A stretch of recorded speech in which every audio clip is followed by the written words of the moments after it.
guys offensively? Yeah, both. I mean, we just we weren't organized enough. I think that's where you miss having Devin or Brad, who's been playing the point most of the preseason for us.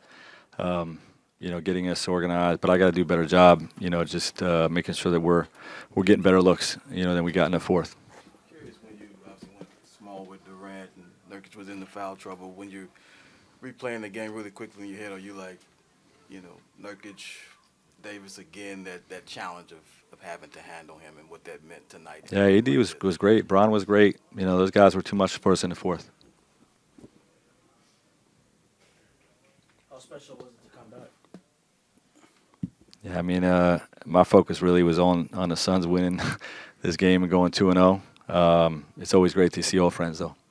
You obviously didn't play the video. Did you pay any mind to it, and what did you think of it? Yeah, I looked up for a minute. It was touching. I'm very thankful, to the Lakers organization for doing that.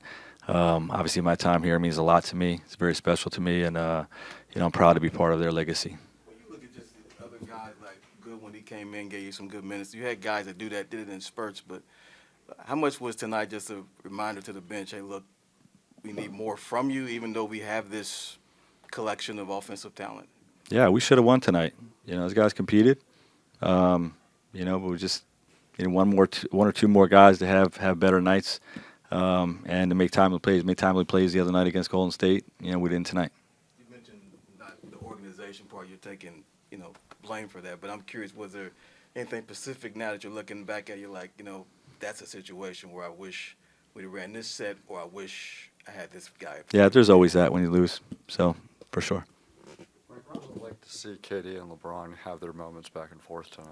I mean, there's a few moments where you just say, you can appreciate what the fans are watching. Two of the game's greats, just going head to head. Some collisions out there, and the level of competition for Game 2 in an NBA season was super high. Felt like a playoff game out there. It was a boxing match. It was a slugfest. Both teams competing really hard on the defensive side of the ball, competing really hard on the boards. But to see those two guys, out there fighting for it was pretty special. I mean, KD has had a lot of games like this, but particularly with Bradley and Devin out, how did you see him approach everything overall tonight? Yeah, we got to move him more.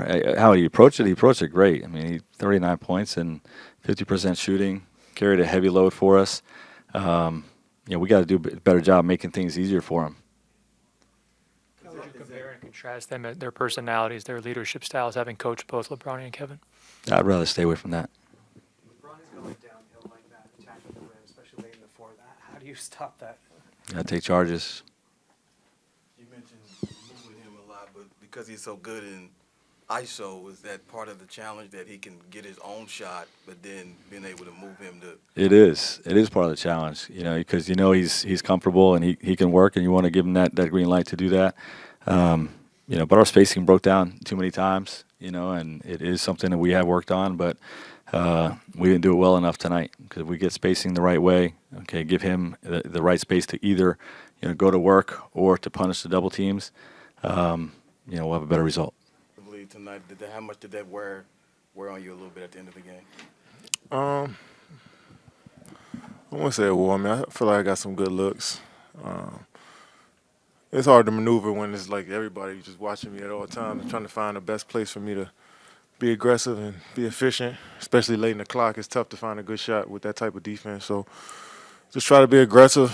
I feel like a couple of those shots I maybe could have had better fundamentals or threw out to an extra pass, but I was trying to win the game, help the team win the game.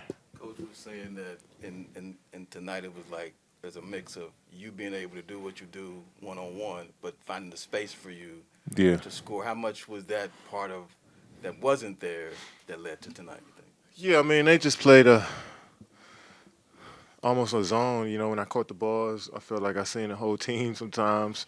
When I caught it in the post, I seen the whole team tilt over and shift towards me, cut to the rim, the same thing. So I think we figured it out in the first three quarters, how to move the ball and get stops and get out and run. I think that's what it was, getting stops. And but we just went cold in that fourth to start the fourth. And, we was fighting uphill a little bit. They had momentum once, midway through the quarter. So It's a make or miss league, and we knock some of those shots down, we're in good position to win that game.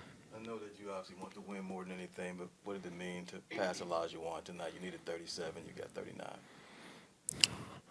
Yeah. I mean, Olajuwon, that was my mom. My mom had a crush on Olajuwon when I was a kid.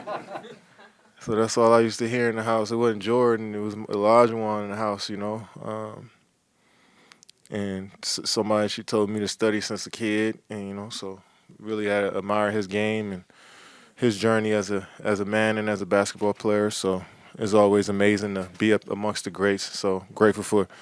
KD, what did you specifically, you talk about, you know, looking at Olajuwon's game, what are some of the specifics that you took from his game that you put in your arsenal? Just a skill he got in the mid-post, the mid-range, just the spin shots, the one-legged shots. I mean, he was ahead of his time when it comes to, you know, skill around the rim, athleticism, being able to guard multiple positions and also score from any angle. You know, so he's somebody that players still emulate and watch to today. You know, one of those lifetime players that'll always leave his mark regardless of the generation. Hey, Katie, with LeBron obviously turning 39, it's no secret that his career is winding down. What has he meant to you throughout your career? It's like a barometer. You know, you look at his box scores after my games a lot, my whole career, you know, and see what he did. Watching highlights since I was in high school. We got close when I was a senior in high school, and he was third or fourth year in the league, and he was dominating. And somebody that inspired me, you know, as I was coming into the college, into the league, to want to play at that level. So somebody's just you know, you could just compare yourself to, and if that's, you know, if you could accomplish and achieve some of the stuff that he's done, that means you're doing pretty solid for yourself. So it's just a baseline for you as a player to see you know, how great you can be, and he set that example for everybody in the league. What was that game within the game tonight like? Say it again. What was the game within the game like tonight with him? Yeah, it was tough. I mean, he was pretty much coaching the team on how to guard certain actions, and that's what he's been doing his whole career. And, you know, film study is one of the things that he's locked in on as he's gotten older as a player and as he's won championships, just learning how to watch film and dissect the film. And you could just see that and hear that in his talk throughout the whole game. So there's always a battle playing against high IQ players like that. KD, what have you, there's obviously Jamal Crawford is coming up as a Hall of Fame. What do you look at Jamal Crawford as far as what he's given to the game, and what has he meant to you specifically? I mean, another one of those guys that took me under his wing when I was a rookie, when in Seattle, you know, just always giving me words of encouragement, always, you know, texting me after tough games and letting me know what he see, you know, just a true vet, somebody that I think deserves to be in the Hall of Fame with the, you know, the impact on the sport of basketball he's shown over how many years did he play? 18, 19? I'm not sure, but you know, he carved out a lane for himself as a sixth man, and I think that deserves to be honored in the Hall of Fame. Thanks, Gavin.